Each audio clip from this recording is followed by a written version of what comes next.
audience will be hearing. Okay, so let me go to the question: how do I consciousness create my world, and how can I choose it? So first, it's really important before we go into this question to clarify what we mean by consciousness, because consciousness is not a concept. Well, the term consciousness is a concept, but it refers to an experience. It refers to the, let's say, the I am, which is presence, and it refers to I am aware, which is awareness. So consciousness refers to I am and I am aware, but it does not refer to a specific body-mind that is aware.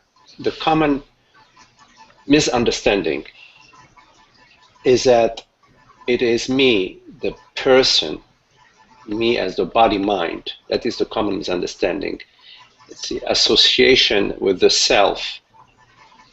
With the self is associated with the body-mind. So we usually refer to consciousness as me as a body-mind being conscious. That is not, when I speak of consciousness, that is not what I refer to.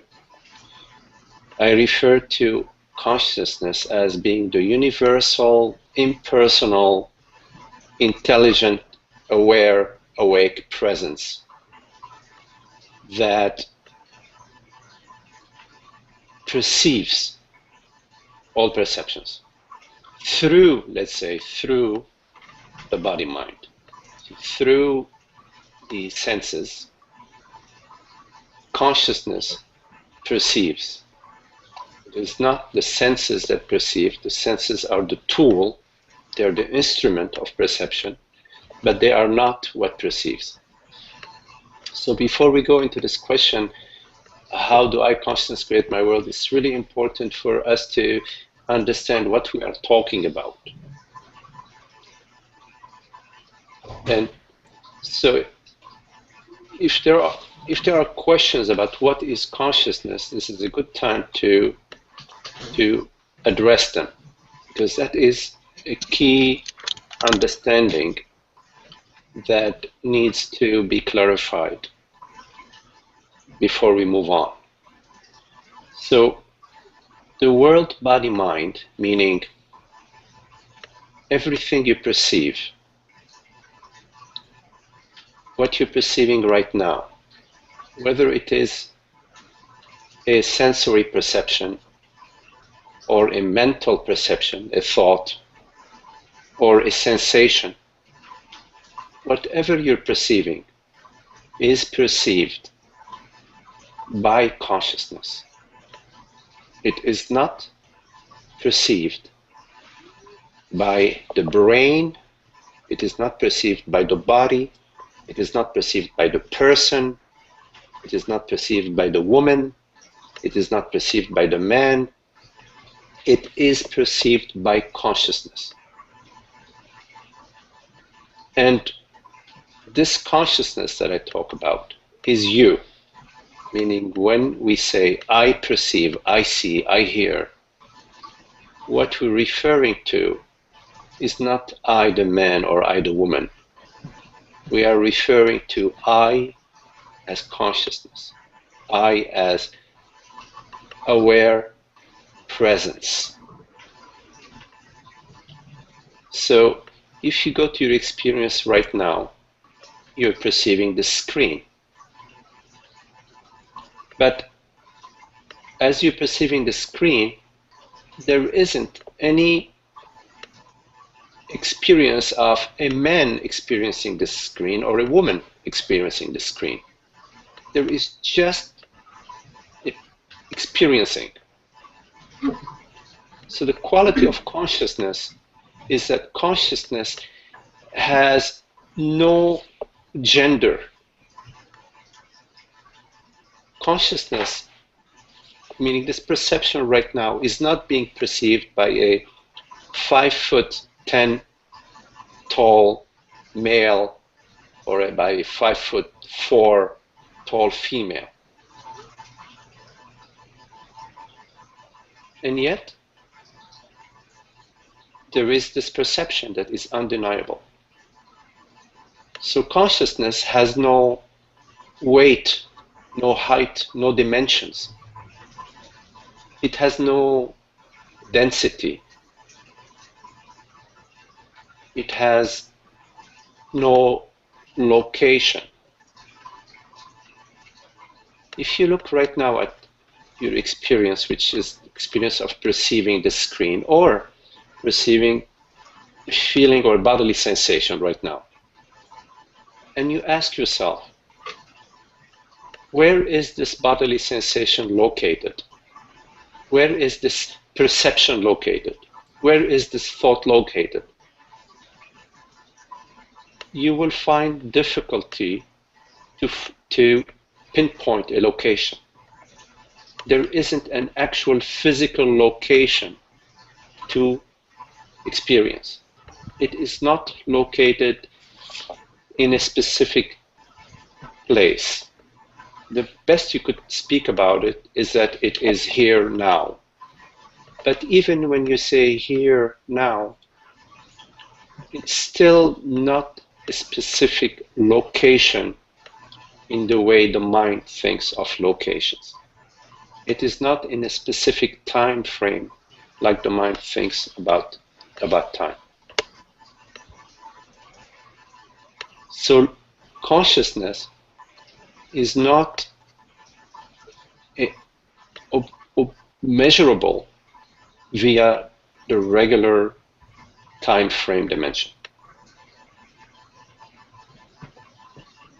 And yet, it is undeniable that there is this perception right now, and that you are perceiving this perception. The you that is perceiving this perception is not a specific body-mind. You are this pure aware presence. And the aware presence that perceives this perception right now has no form. It perceives form, but it has no form. It perceives a shape, it perceives color, but it has no shape, it has no color. It perceives a sensation, but it is not made out of a sensation. So consciousness is what the sensation is made out of. But consciousness is not made out of the sensation. The perception of this screen right now requires consciousness. But consciousness does not require the screen. Because you could turn your head to the right now and perceive the wall, and consciousness now is perceiving the wall. It does not need the screen. But the wall requires the screen in order to be perceived. So the world, body, mind, meaning perceptions, thoughts, and sensations, are perceived via consciousness. Consciousness is not perceived via the world, body, mind. That's important to understand that. Because the way our conditioning is, we focus on the world, body, mind. We seek to find peace and happiness in the world, body, mind. Because it is our misunderstanding that the reality is that of the world, body, mind. That the world, body, mind are real. And that through the world, body, mind, we will find the peace and the happiness. It's not the way it works. So I will be happy to answer questions about consciousness to specify that, but I just wanted to start by talking a little bit about consciousness so that when I answer the question, how do I consciousness create my world, we understand what we are talking about. Whenever we speak of I, whenever we refer to I, there is a reference to two possibilities. There is the reference to I, the person, meaning I, the man, the woman born on such and such a date, in such and such a city, with so many brothers and sisters, or none. So that I refers to the body-mind.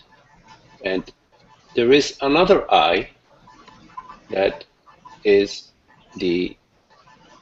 what I refer to as the true I, the capital self, the capital S self, which is consciousness. That the I of consciousness is what hears these words right now. And that is what I refer to as consciousness. So the question is, how do I consciousness create my world? Consciousness does not create the world. Consciousness does not choose anything. Why? Because everything is consciousness. In order to choose, you have to be standing apart from something. For example, if you go to a restaurant and they give you coffee or tea, you can look at those two options and you can choose as a separate perceiver of the coffee and the tea. But consciousness does not choose a world, body, mind. The world, body, mind is made out of consciousness. It is consciousness dream, if you want to look at it this way. It is like steam is made out of water. You heat up the water, then you have steam, and the steam can take on many different shapes. Or like water, you put it in a cold temperature, it becomes to ice. So the ice is made out of water. Does water choose steam or choose ice? It's not that way. The world, body, mind is the substance of the world, body, mind, meaning the substance of every perception, sensation, and thought, is consciousness.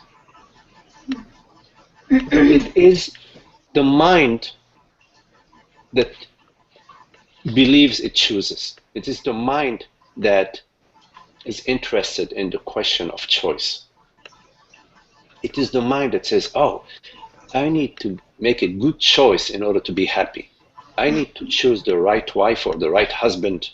I need to choose the right job. I need to choose the right city. I need to choose this and that in order to be happy. That is a mind conversation. And this mind conversation inevitably fails you. It does not deliver the happiness that you seek. Many of you have already tried that for many, many years. You probably know what I'm talking about. When you follow the choices of the mind, you're trying to make a better choice and a better choice and a better choice is unending. Why? Because you are giving power to the mind while the mind is completely powerless. There is only one power, that is the power of God, the power of consciousness. The mind has no power. It is like the moon that shines at night. It really has no sun, no moon, there is no moonlight. It is the sunlight that shines onto the moon. And that is how you see the moon shining, through the sunlight. There is no moonlight. The light of the moon is zero, is non-existent. It's the same thing with the mind. The mind, when you follow the mind in your choices, you will only find misery and disappointment and unhappiness. Many of us have tried it and tried and tried and tried, and eventually we get the message. When we get the message, it is our choice to listen to the message. Or maybe we want to play some more, so we might go on following the mind some more. Just maybe we want to experience a little bit more misery. But eventually, you are going to get the message that it's not the mind, the choices of the mind are imaginary. The light of the moon is imaginary. It is the sunlight that is real. So consciousness, does the sun chooses its light? Does consciousness chooses a world? Does the sun chooses its light? The sun does not choose its light. The light is the sun. The sun is the light. They're one. They're one. So resting as consciousness is relaxing the whole dynamics of choosing. It is relaxing that dynamic, the dynamic of choice. It is releasing that mechanism of choice, which is a mind mechanism.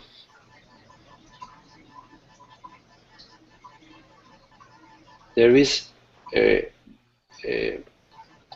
body of philosophy now that goes on something about,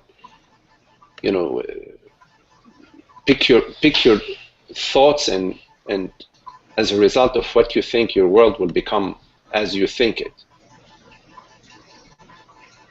Your world does not become as you think it. If it was so simple, we'd just do some, repeat some thoughts over and over, and then our world will become a happy one. It's not true. It's a pipe dream. There is only one path to happiness. That is the realization of what you truly are. The realization that you are not a body-mind, a chooser. You are not a personal body-mind. That you are the wholeness of being. That you are undivided, non-segmented. There are no segments to you consciousness. So, but if we want to cajole this conversation and say, okay, let's have a conversation about choosing, then I would say that consciousness chooses everything everywhere. It chooses the weather, it chooses the galaxies, it chooses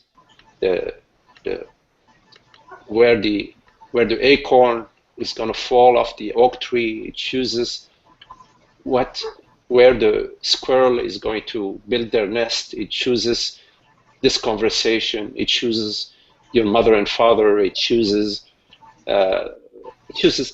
everything, everywhere, and nothing is chosen outside of consciousness, and nothing is chosen by anybody or anything else than consciousness. That would be a relative way of talking about it. I would rather that we don't beat around the bush and talk about choosing when we're referring to consciousness. Choosing refers to the mind. Consciousness is everything that you perceive and you experience, the whole world, body, mind, is made out of consciousness. Nothing is not. Sometimes we want to improve our lot in life. And so we learn about non-duality. And when we learn about non-duality, we say, okay, maybe I can use non-duality because now I understand I am consciousness, and I can choose my world, you see. And so it becomes a mind strategy to try to reach a certain personal advantage. That's a trick of the mind that keeps you in the duality. It keeps you in the unhappiness. In terms of creation, which is a concept, from the absolute perspective, there is no creation. Creation is a time lingo. It's a conversation that implies a before and after. Something was not created and now it is created. It's a conversation that still believes in linear time. So there is really no creation. There is no annihilation. Creation and annihilation are belief systems that belong to the body mind. They do not belong to reality. Reality does not create and destroy. It is the mind that perceives creation and destruction. It is the mind that struggles against destruction and honors and venerates creation in order to maintain its sense of false security. I'm saying false security because the entire conversation about security is in itself a mind conversation, a relative conversation that is attempting to give reality to a segment. It's trying to give reality to a fragment and trying to maintain the life of a fragment while there are no fragments from consciousness point of view, which is the only point of view, which is the only real point of view. So how does consciousness create the world? It does not create the world. There is no creation. Now, if you want to cajole the question of creation and want to make some kind of concessions, we could consider that every moment is creation and every moment is annihilation. Because the words I just said a fraction of a second ago were created out of presence, out of consciousness, and where are they now? You could say they've been annihilated.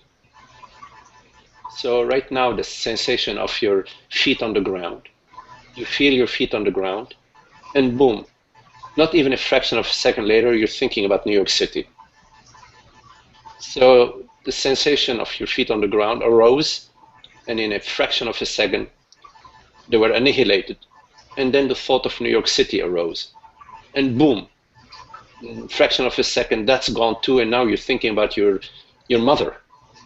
Or you're thinking about, gee, I need to wash my car, or I have to go down to the market and they have good papayas, I need to buy some papayas. You see?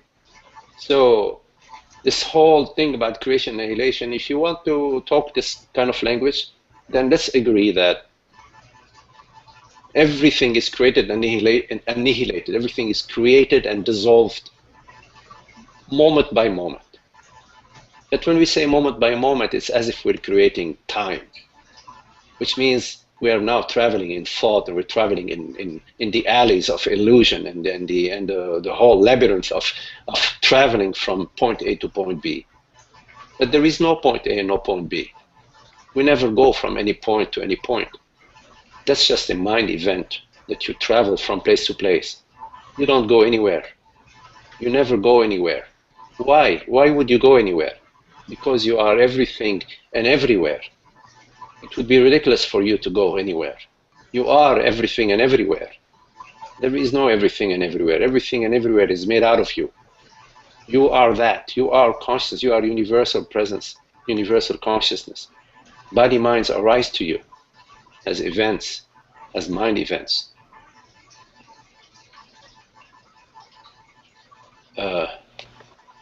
It's possible that I have strayed away from the question. I am not sure. But so consider that the whole process of creation refers to duality, and that it refers to time and space. That time and space is not where you live, is not what you are. Time and space arise in you as thoughts, as impressions. They arise in you. You do not arise in time and space. You are not contained. You are uncontained. You are borderless presence. How could you consciousness, be contained in any concept, in any place, in any location, in anything? Things arise to you. The thought of Sunday, of Monday, of Tuesday, the thought of New Delhi, or the thought of Rome, Paris, or New York arise to you. They arise like a butterfly or like a bird flies past your window. You do not arise in New York City. Some people believe that they live in New York City. Actually, many people believe they live in New York City, or they live in New York, or Washington, D.C., or I don't know, wherever they live, you know.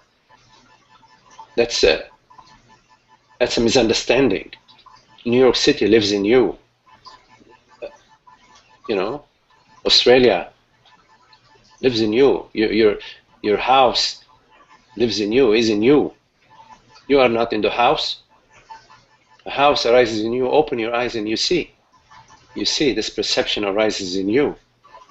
The thought of going to Argentina arises in you. And then you go to Argentina. The plane, when you are flying in the plane, the whole view of that arises in you. And then the airport arises in you, and then you find yourself in Buenos Aires. That arises in you as well. You see? Because you love to play, which is beautiful. Consciousness loves to play. So we could say that, yes, maybe the choice of consciousness is play, happiness, joy, peace, freedom. So yeah, maybe you could say that. How do I consciousness create my world? What do I choose? Consciousness chooses love, beauty, happiness, freedom, but not in any object. It plays with object. It amuses itself with object, with relationships, with food, and with traveling, arts, and all sorts of sunsets, and the weather, and the beautiful fall in New England. All of that is... Yes, hello? Sorry, Magdi, can I just barge in? Yeah, I just thanks so much for the question, David. I've been going through the same, you know, wondering about this choosing business.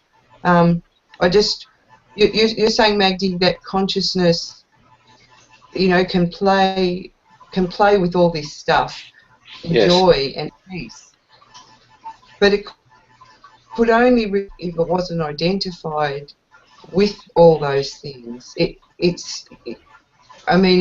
That's right, isn't it? Because like I woke up this morning and I wasn't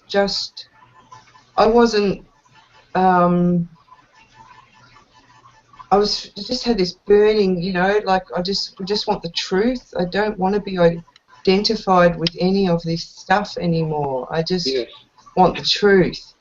And so obviously I'm not playing in joy and peace. I'm not seeing it all as just me, whatever. I'm identifying.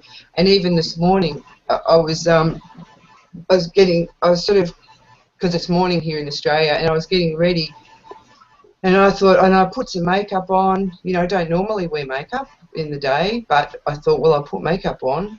So I'm putting all this eye stuff on and doing my hair, and I put contact lenses in so I look, you know, I won't have to wear my glasses. Yes. And I thought, what am I doing all this for?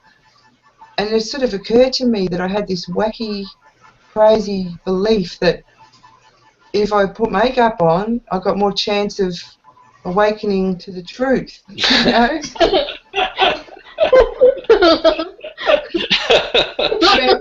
That's a very good marketing. That's a very good marketing thing for a cosmetic. You know, it's, use makeup. How misguided is that? Yeah, that's right. Like if I look better, if I can just look nicer on the screen, well, you know, the truth will dawn on my mind. I mean, that's just such an example of what you're talking about. And so really what I'm trying to say is what you're saying is that the only way out of this dilemma that I find myself in is total disidentification with the body mind. Yes. It's the only way, isn't it? The mind. Well, you know, you can approach the world body mind with a certain indifference, but without feeling that you must step, you know, you must not touch it. I mean, the world body mind can be a place of celebration, of enjoyment, of relaxation. It's as long as you do not perceive the world body mind as your path to happiness. It can be an enjoying thing to wear makeup and to, you know, make yourself, you know, look the way that you feel is happy. It can be a fun thing to do, and but if your happiness depends on that, then you have as consciousness given the world body mind power that it does not have. You have asked the world body mind to deliver goods to you that it cannot deliver. The world body mind cannot deliver happiness, but it can be enjoyed. You can enjoy a beautiful meal, you can enjoy a walk at the beach, a travel to the city, whatever, a nice conversation with friends, reading a good book, watching a nice movie, etc. You know, buying a nice dress. What you can enjoy the world body mind as long as you do not consider the world body mind as your path to happiness. Yeah. So the world can't deliver the happiness, but neither can it take it away. Right. Well, it, in a way, what takes away the happiness and the freedom is when you give the world body mind the power that it does not have. When you give the world body mind when you make the world body mind your source of happiness, then it takes it away, because the world body mind is impermanent. So if your happiness is in a relationship, that relationship is impermanent. If your happiness is in owning a house, that is impermanent. You will find, oh my goodness, now I have to clean it, I have to fix the plumbing, who knows what. You see, the only deliverer of world of happiness is beyond the world, body, mind. So the happiness refers to the beyond. It refers to that I am, that I truly am, but not as an event, not as a mind event. It refers to that to which mind events, world events appear. It refers to that does not appear, that is the reality of all experiences, that is the reality of this experience right now. So you can turn your attention to the reality of your experience right now, but not to your experience. You turn your attention to the reality of your experience, but not to the content of your experience. What's the reality of my experience? The reality of your experience is consciousness. Is presence, is beingness, is borderless presence, is the openness of being. The reality of your experience is not something that you perceive via the senses. It is that you are, that you know at your deepest, in your deepest knowledge.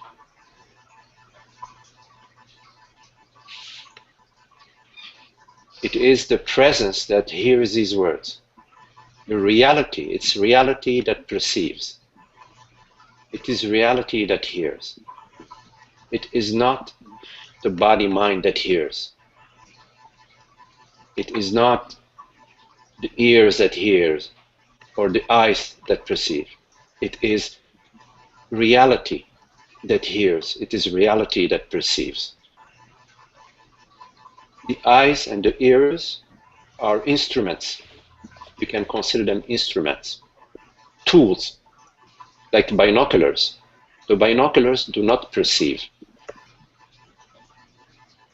Yeah. Look, here's a visual aid, everyone. Look.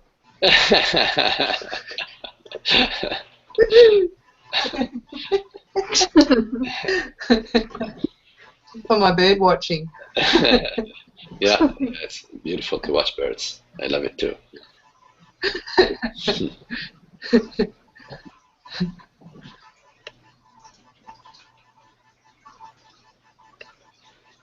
So if there are any comments or questions, anybody has any questions or comments?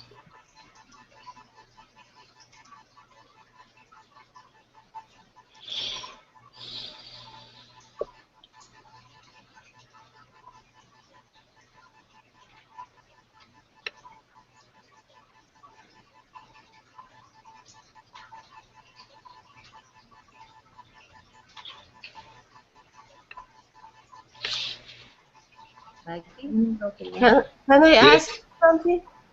Oh yes, hello Manish. Hello, my friend has a question here. Yes, sure, hello. She's new. Hi, she's new to this. Okay. Hello. Conversation, but the way I just listen, I'm thinking if everything is consciousness, what is the meaning of the life? What we are trying to do something? Why we are making ourselves, like as she said, beautiful, as all the women like to be. Yes. The men try to be attracted to women, or any business that we start to do, but yes. What is the meaning of those? Yes. Okay, that's a good question. What is the meaning of life? So, you see, we can approach this question from two different directions. First, we could say the meaning of life refers to me as a person. So, me as a person, that's not a problem. You can take 20 people or 100 people and ask them, what is it you want? You are alive, here you are. This is an amazing thing, you are alive, you're a man, you're a woman, it doesn't matter. What is it you want? And some will tell you, okay, I want to have a beautiful relationship with I want a woman, I have very happy with her. Some women would say, I want a man, be very happy with them. Some men would say, I want a great job with security. Some people would say, I want a happy retirement, a nice retirement. I want to travel. I want to end my life in Acapulco. Some people will tell you, I want to be very famous, etc. Then you ask, okay, you make a list, 100 different answers. Then you ask, why? Why? And everybody will scratch their head. Gee, I never thought why. But they will stop, and because you are inviting them to ask why, they will stop and they will look at the question why. And one moment. And you will find that everybody is going to say, because that will make me happy. I will be happy with my wife, I will be happy with my job, I will be happy, having safety and security and a good retirement, I will be happy. It's going to be my happiness. So the meaning of life for people, meaning for the mind, is happiness. The thing is, we all want happiness. We don't want a husband or a wife or a home or children. We want happiness. But we believe that our happiness is in the world, is in having a good husband, a good job, a nice home, nice bank account, etc. And we do that, we pursue that. But as we get that, we find that it doesn't deliver the happiness. There is something still lacking, something missing. So then we try harder, or we say, okay, well, maybe it's not this relationship. Maybe it's a better man or a better wife. So we look for a better man or a better wife. And it goes on, and then we are 80-something, and we're starting to get Alzheimer, and who knows what's happening, you see? But the key thing is that we want happiness, but we want happiness in the world, body, mind. And the world, body, mind do not deliver that happiness. Then the question is, what does? So the answer to your question about what is the meaning of life, the meaning of life is happiness, is to be happy. It can be as simple as just be happy. Like when you are tired, you go to sleep, beautiful. When you're hungry, you eat, very lovely. And you feel like calling your friend, you pick up the phone, hello, you have a nice conversation. It's just easy and happy. But we don't want the happiness that comes and goes. If in order for me to be happy, I have to every 5 minutes call my son or call my daughter because I'm happy in calling them, I'm going to become a neurotic. They're going to stop answering the phone. They're going to go unlisted phone. You see? So we want the happiness that is eternal. So we want happiness, but we want eternal happiness. Now, eternal happiness has to be causeless, meaning it has to be free, not dependent on the husband, not dependent on the wife, not dependent on the money, not dependent on the house, not dependent on the politics, not dependent on the weather. Right? Because if it's not free, if it's not freedom, then it has to depend on something. And whatever it depends on is going to limit that happiness, is going to limit that freedom. If you're depending on your happiness on your husband, then your freedom is limited. If you depend on your happiness about your bank account, then your freedom is limited.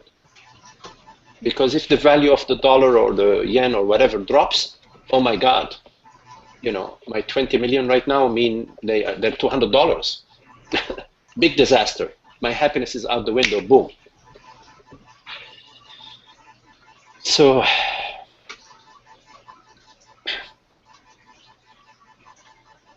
then what delivers causeless happiness?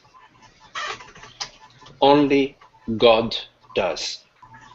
Now, I don't mean God in the Almighty up there. I don't mean believing in God.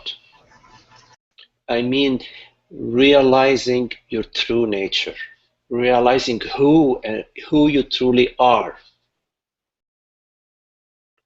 awakening to your true nature. Before I talk about that, I just want to mention one more thing about happiness. You see, desire aims at bringing us happiness. Desire, we have desire because we want happiness. So we might desire a car or a job or a relationship because we're hoping that in this relationship we will be happy. So we desire a certain man, or we desire a certain relationship, or a certain woman, or whatever, because we believe that's going to give us the happiness. So we work hard to get it. We wear beautiful makeup, we go out, we read, if it's a man, then he likes tennis, we read everything about tennis, and we go to tennis matches with him. And if he likes cooking, then we cook for him all these beautiful meals and so on. So eventually he says, yes, I love you, and you say, I love you too. Boom, you get your man, you are happy. But why are you happy? Are you happy because you got your man? Now, it could be that you are happy because at that moment your desire ended.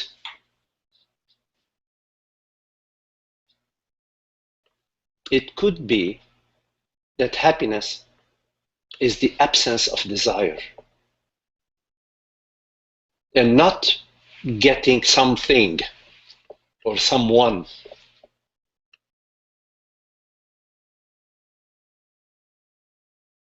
It could be that happiness is the peace, because absence of desire is peace. Internal peace, peace of body-mind.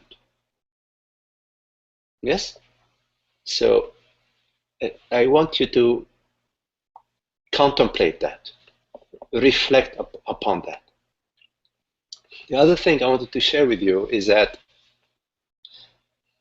what delivers eternal and causeless happiness? The only thing that could deliver causeless and eternal happiness is what is causeless and eternal. You follow? Only what is causeless and eternal can deliver causeless and eternal happiness. Now, is a house causeless and eternal? No. It depends on builders. It depends on, hopefully, no earthquakes, no fires, no floods. We have to paint it every 3 years. Is a relationship causeless and eternal? No, it's not. Is the body causeless and eternal? No, it's not. Is health causeless and eternal? It's not.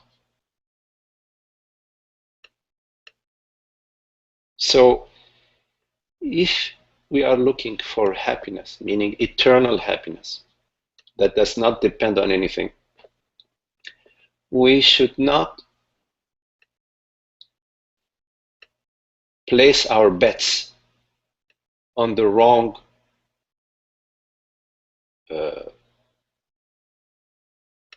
in the wrong place.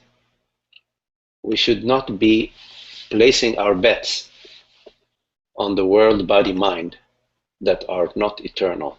We should only focus on the eternal, the causeless and the eternal. Then you ask yourself, well, what is that? You see, when you ask yourself, what is that? If you look with your mind, meaning if you look with your eyes, with your thoughts, with your memories, with your feelings, you will only come upon thoughts, perceptions, and sensations. You will only come upon the mind, and the mind follows worldly rules, causality.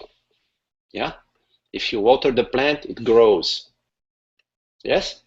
If you don't water it, it dies. If you feed the body and you feed it healthy food, it is healthy. If you exercise the body, it is healthy.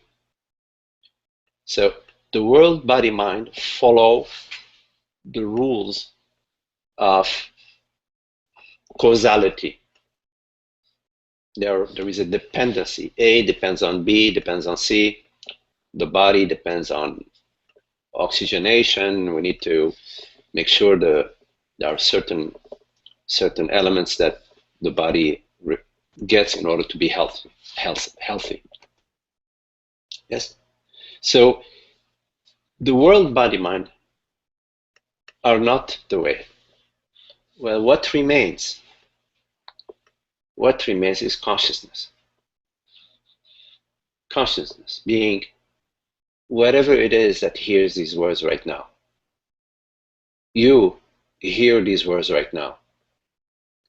You are not a woman or a man. That comes after. You hear these words beyond being a woman or a man. Consciousness is not a gender. Gender arises in you, in consciousness, as a perception, as a bodily sensation. You see, thoughts arise in you as perceptions. They're not gross perceptions, they're subtle perceptions.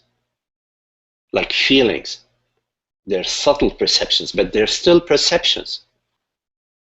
But you, the perceiver of these perceptions, you are not an object. You, consciousness, are not an object. You are the perceiver of all perceptions, but you perceive perceptions without being a form. So you have to contemplate. You have to contemplate what you truly are. Because in case what you truly are is the eternal, in case what you truly are is not a result of anything, is not a result of, the body is a result of sperm and the egg and the sperm have to get together, and then the body is born, you know, the fetus. That's causality. Yes? You cannot have a fetus without the sperm and without the ovum. Yes? So that's causality. But if what you truly are is not egg and ovum and sperm, if what you truly are is consciousness, if what you truly are is causeless and eternal, then you're going to come upon the big treasure I'm not talking about winning $20 million at the lottery. I'm talking about the real treasure. The treasure of eternity and infinity. The treasure of self-knowledge, treasure of freedom and awakening, the treasure of causeless peace and happiness that is beyond any description that the mind can give it. The true freedom, what your heart truly, truly, deeply aspires for. So I encourage you to contemplate what is the meaning of life as the causeless peace and happiness that you will not find in the world, body, mind, that you will find by realizing what you truly are. And this way, you will save yourself a lot of spinning your wheels in the wrong direction.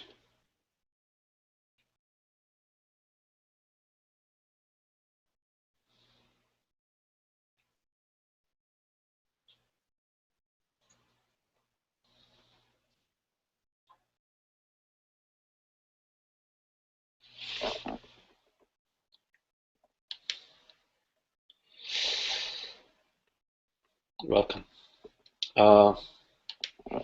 Shanti asks, then desires are equal to ego or come from ego? Even the desire to wake up. Shanti, all desires come from the mind. They come from the identification. They come from the person. They come from the imagined person. Because there are no persons, there are no persons. There is only consciousness is real. So desires come from the identification with a specific body-mind. And then there is this impression that that is what I am. That I am this body-mind. And when there is the impression that I am this body-mind, there is unhappiness. Because in that identification, there has been division. There has been sort of a separation from the love, a separation from the wholeness, a separation from the reality. When there is a separation, there is unhappiness. And when there is an unhappiness, there is an aspiration for happiness. There is a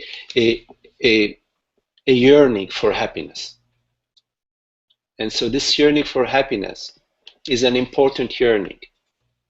It is a yearning to return or to realize our true nature. It is a return, it is a desire for realignment. It's a beautiful desire at the core. It's a beautiful desire. But this desire is appropriated by the mind. It is hijacked by the mind. The mind grabs this desire for happiness and says, oh, you want happiness? Good. Let's go get a beautiful wife. Let's go get a beautiful husband. Let's go get a beautiful job. Let's go get a great car. Let's go get those goodies because that's where your happiness lies. Hello, Laina. Hi. And that hijacking is the, I'm going to use some religious terms, okay? Okay, just I don't use them often, but it is the devil tempting, what was it, Eve? Did it, the snake. It's the snake tempting Eve to say, oh, eat the apple or something. That's your happiness is in the apple. Okay, okay, that's for now. That's the extent of my diverting into religious. But the mind hijacks this yearning for realignment and takes it into the world body mind. So therefore, we desire worldly things, experiences, even states, spiritual states are appropriated by the mind. The mind says, "Oh, oh, you want spirituality. You want to get enlightened. Beautiful. Listen, enlightenment is a beautiful experience. You have to have that experience." And so then you have a little experience of happiness, and the mind grabs it and says, "Ah, okay, yeah. So that's what it looks like. It's got to look like that." You see? And it becomes a concept. It becomes an object of desire. And then we are, what do you say? We are seeking states. We are yearning for past experiences. If you are yearning for a past experience, it's miserable. You're only happy when you are not yearning, really. But so, coming back to your question that desires are equal to ego, Shanti, ego ego is a concept. There is no actual ego. You never experience an ego. What you experience, Shanti, are thoughts, perceptions, sensations, feelings, memories. But you never experience an ego. Ego is a concept. And ego refers to this identification with a body mind, that I am a body mind. But in fact, there is no ego. Right? There is desire that comes from being identified with a mortal body mind and therefore feeling incomplete. And the desire is for completion, is for realignment, is for truth, is for happiness, is for freedom. But be careful when you are desiring freedom and happiness, not to get hijacked by the mind and seek freedom and happiness in the world body mind. Seek freedom and happiness where they are, not with the apparent. You have to go to the source. Magdi? Yes. Then you experience happiness through the body mind. I mean, in those moments of expansion, it is experienced through the senses of the body. I understand what you say, because when there's no desire, there is no suffering of wanting something. But then in those moments, as I was sharing with you, I love to dance. And when I dance, I get lost in the music and everything expands. Yes. And there is happiness. There is like this ecstasy almost, and it's experienced through the senses and through the body. Yes. That is not something, it's something that is just happening, but it's experienced through the body. Yeah. When you are dancing and you are very happy and you experience that happiness, you connect with that is not of the mind. You connecting with the source. You connect with the source. So in the world body mind, you can enjoy and connect with the source, but not when you are seeking anything, the seeking sort of drops, and the me sort of drops in those. There is sort of like a dissolution of the self, of the separate self, in certain situations in the world body mind experience that resonate a higher resonance. They resonate the resonance of the divine. So there's a beautiful celebratory and joyful some beautiful timeless moments. They're not moments in time in a way. The mind, after that, you sort of remember it, and you sort of say, you have some conversation about it. But yes, Shanti, in the world body mind, there are many expressions that resonate the divine expression, such as a beautiful, some paintings that are inspired by the divine, or some musical compositions and composers that are that are where the God speaks through them in a way and expresses a glorious expression, which is this expression that is beyond the medium. It's sort of like the medium takes you to beyond. I'm not sure if I address your entire question. And the key thing is not to, when you're experiencing the divine in the world body mind, not to confuse that experience of the divine with the worldly experience. In other words, not to perceive the painting as being what is divine, but what is portrayed or expressed through the painting to be the divine, divine expression. Is it possible?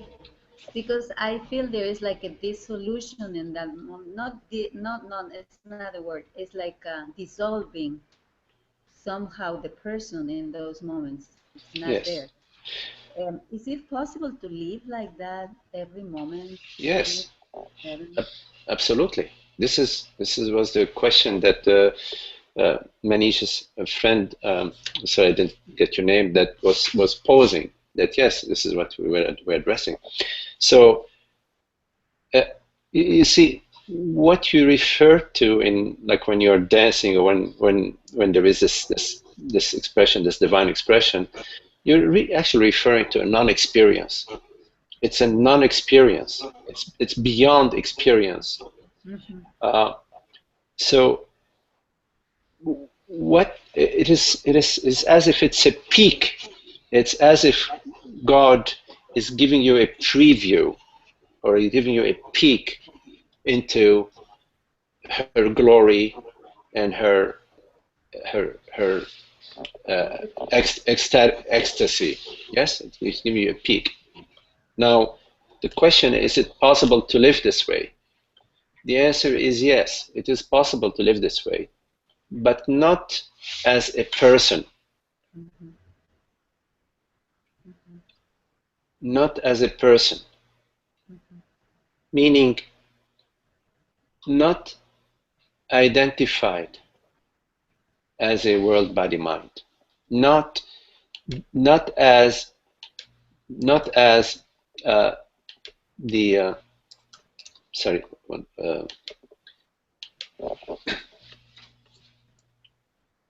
not at the mind level, not at the identification level.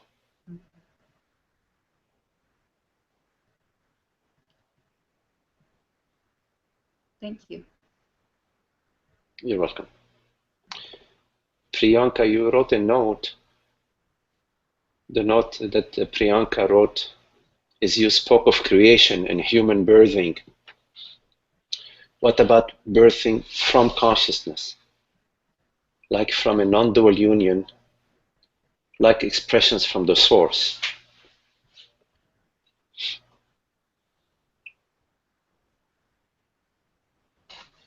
So I'm going to read it again. You spoke of creation and human birthing. What about birthing from consciousness? Like from a non-dual union, like expressions from the source.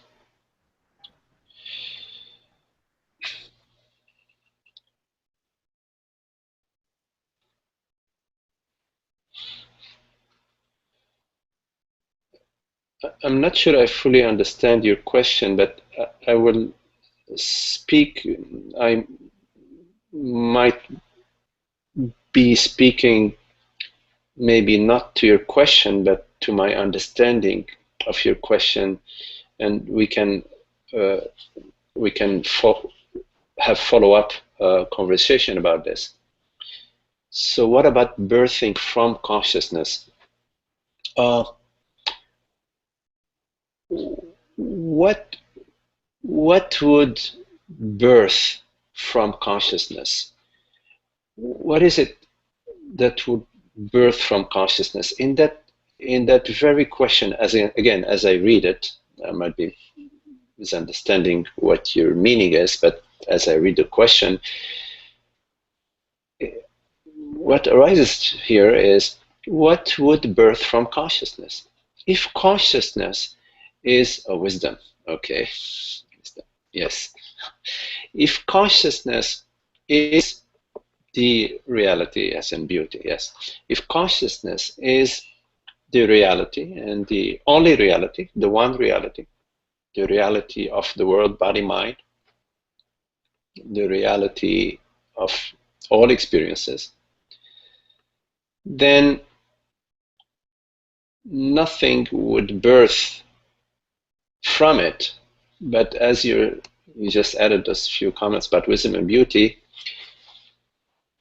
it's the qualities of consciousness, meaning consciousness knowing itself and not consciousness being identified as a person, is wisdom, beauty, peace, happiness, joy, and freedom, intelligence, humor, causeless compassion. Yes. So it's like the rose, the perfume. The rose is a rose in its beauty and its perfume. Yes. So the perfume of consciousness, the experience of consciousness, is peace and happiness, causeless peace and happiness, wisdom, not a personal wisdom, nothing personal about it.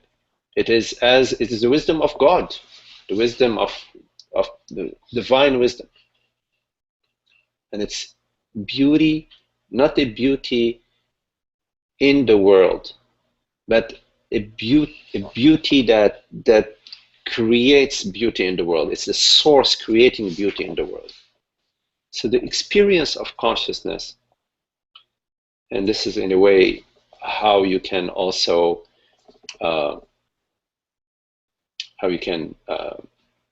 determine, quotes unquote, where you're at in your along the path. The experience of consciousness is the experience of peace, love, and beauty. That does not come and go. Not feeling happy and free today and tomorrow up and down the roller coaster. It's being established in the peace and happiness and freedom, the wisdom and the beauty. So you perceive the world as beauty.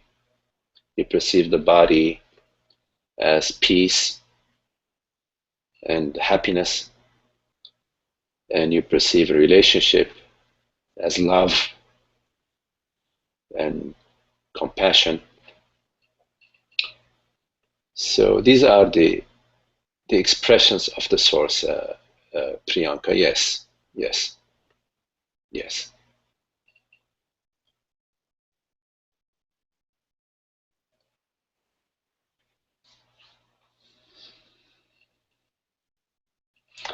Could it be for the benefit of all, Priyanka?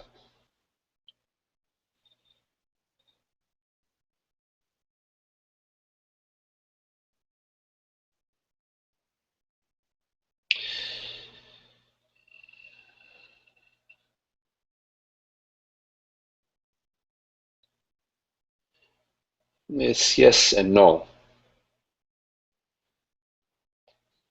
Uh, it is not for the benefit of all, because there is only the self. There is only consciousness. From the point of view of consciousness, everything is blessed.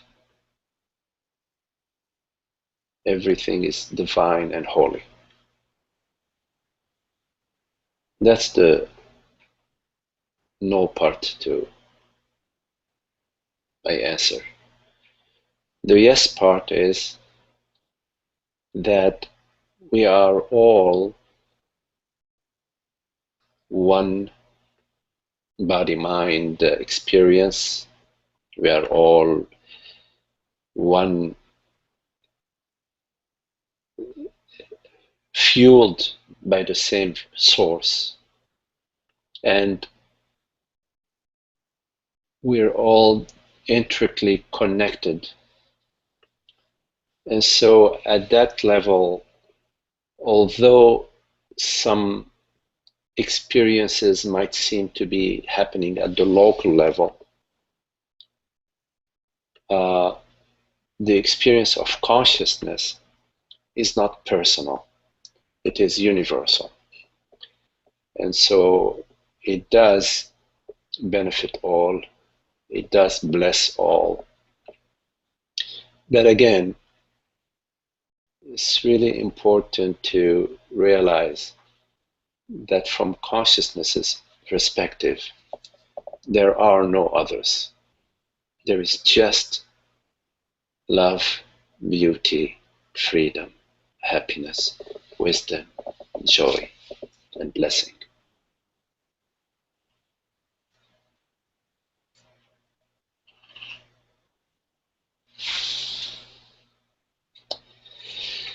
Okay.